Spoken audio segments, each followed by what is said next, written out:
Hi, I'm Sterry, a family carer who's doing a talk on being a carer and how I deal with it. Here I want to concentrate on a co-production I did, Carervoice, which I did with two other learning disability family carers and also Rachel, who's with me today. Hello. Okay, Chris, so I thought we could just talk about the work that we did going right back to the beginning, and maybe you could just explain the kind of earlier meetings that we had when we started meeting here at the university, and I guess how they felt for you to be part of that process. Yeah. Although we knew Rachel was recording everything we said, it didn't seem to stem our flow. All three of us were experienced learning disability carers, and we spoke how we saw it. And even though there'd been no collusion between the three of us, in many instances we were talking with the same voice. And our different areas within learning disability. My daughter lives with us, another one lived away from Sheffield, whereas another one lived away from home but within Sheffield. So different aspects of the people. And of course, while they'd all got learning disabilities and more likely autism as well, you can't say that one person with a learning disability and autism is like the next person. Each person's an individual, as we all are. And just because you've got the disability doesn't mean you're into a category and you must be all parts of that category. You're not. Even on a day-to-day aspect, what person you were yesterday, you may not be tomorrow. In fact, during the day you may be various different aspects of your own personality. And a lot of people just think, just because you've got a disability, it's done like this. So next time it must be done like this, which is exactly the same. But it can't be, because you've got to listen to the person. And if you don't, you do so at your peril. Yes. Especially if they've got autism. Yes. Yeah, absolutely. And these are kind of topics that we covered, didn't we, in those first few meetings. So as a group we met once a month for we had about six meetings where we just explored your experience and those of the other carers. And as you said, there was a lot of overlap, wasn't there? Mm-hmm. And I then took those away and I analysed some of those discussions, and we came back and talked about what the kind of main themes were. Mm-hmm. And this was us moving from looking at our own experiences, or your own experiences, to looking at how we could bring in the experience of others, wasn't it? We did feel that we could have an isolated viewpoint, even though we were three separate individuals from various different backgrounds. Were we just the unlucky ones? So we needed to look at a larger group. We're not people with a big area that we can contact.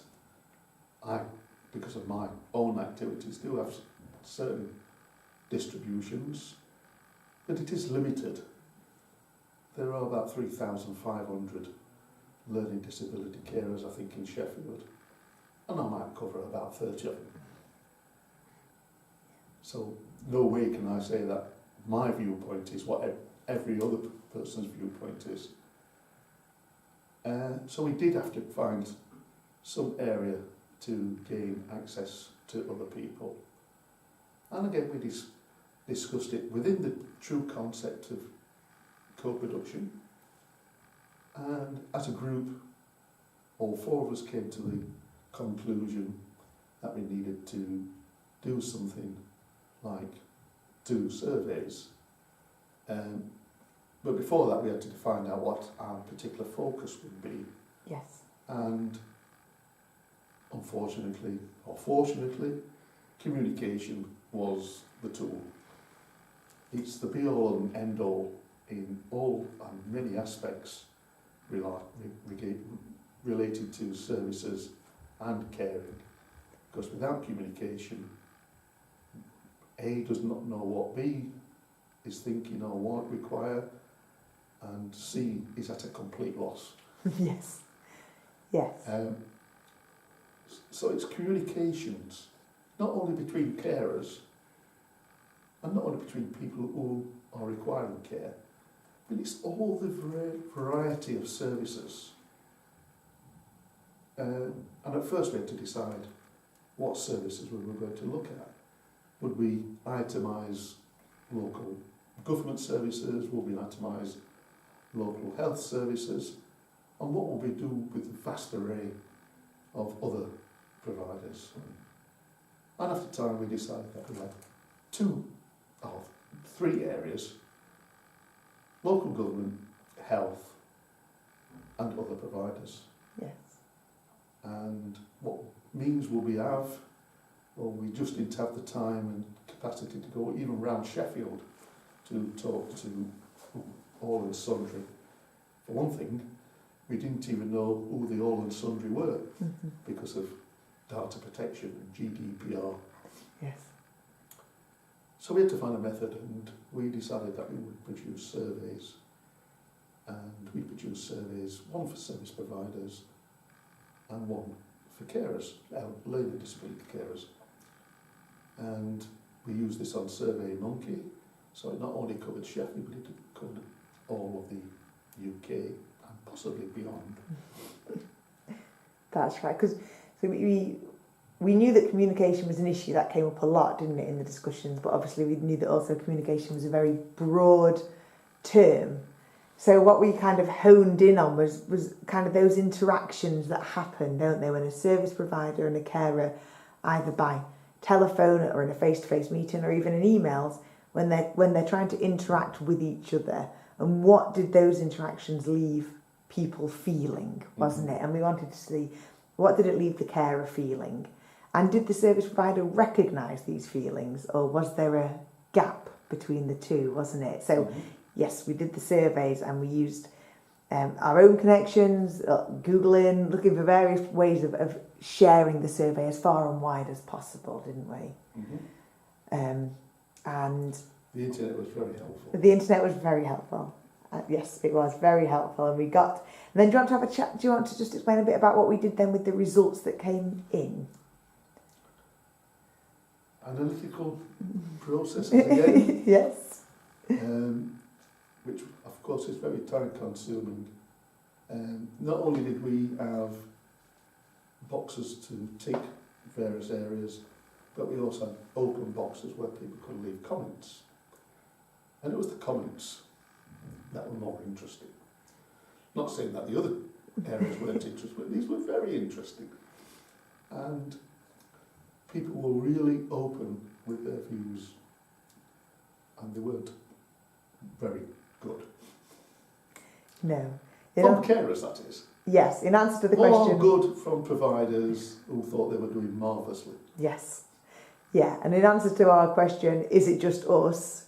No, it wasn't, was it? There were things that were so similar in the surveys to our own discussions that actually we started to question whether you guys had filled in the survey and forgotten all about it. And it wasn't just Sheffield either. No.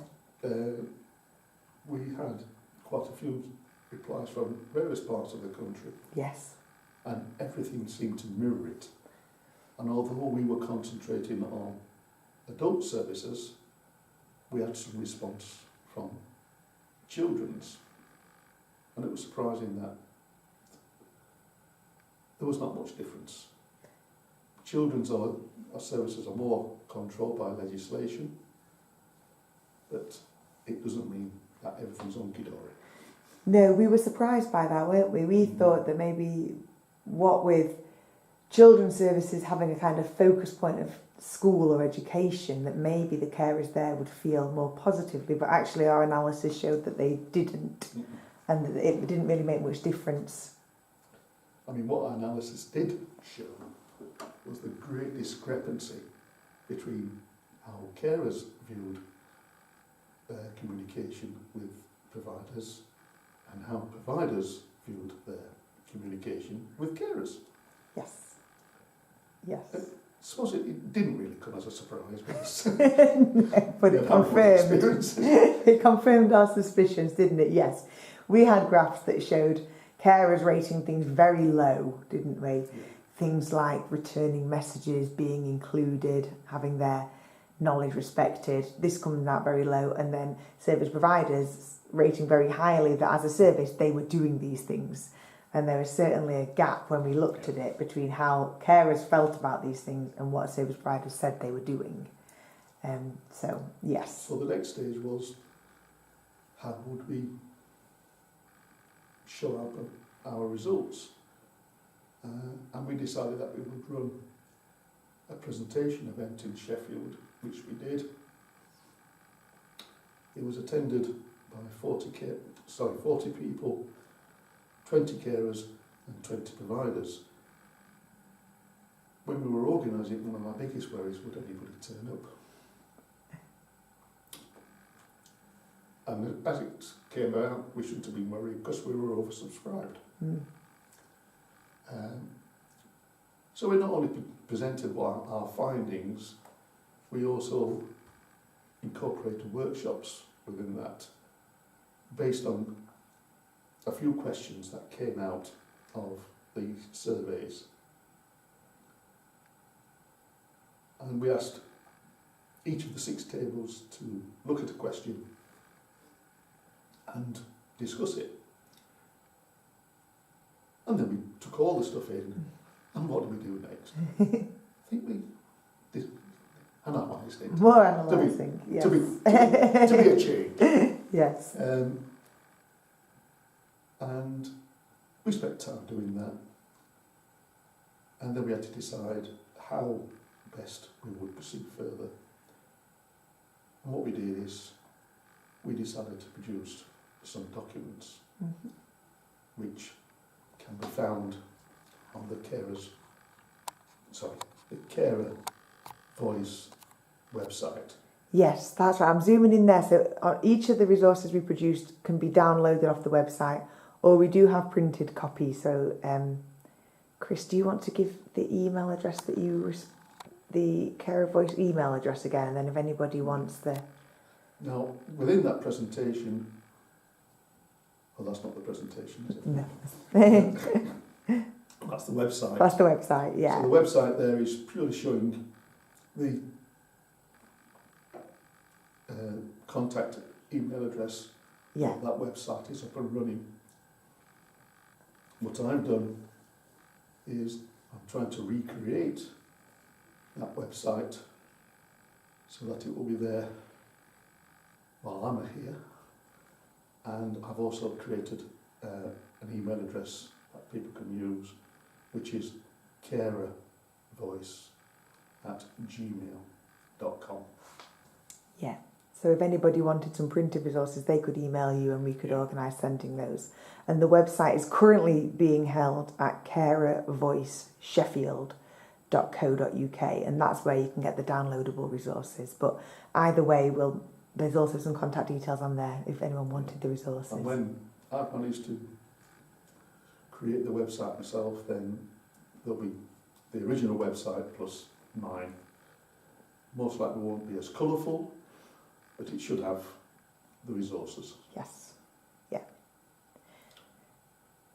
So we were interested, weren't we, that our research project was not just about information, but also that we had some outputs from it, weren't we? I think from the beginning we thought that's something we'd like to do, but we weren't sure what they would be because they were going to come out of the discussions that we were having. So we went in knowing we'd like to do something, but we weren't sure what. So these resources were based on our own discussions, our survey findings, and then what the workshop told us, weren't they? They were things that people said would be useful, things like training slides, surveys and things that And do you want to just say a bit about what we've done since developing these? Well, once we produced draft copies of the documents, we contacted Sheffield Council and we had a meeting with commissioners and representatives from adult social care who looked at the documents in draft form that we had produced with interest, made some recommendations which we took on board. We also then met with a selection of service provider agencies in Sheffield, and exactly the same was the conclusion. We then went to the clinical commissioning group, who were very pleased with the results, and I've taken the project on board and are in the process of incorporating it with the For Pete's Sake campaign that they are running.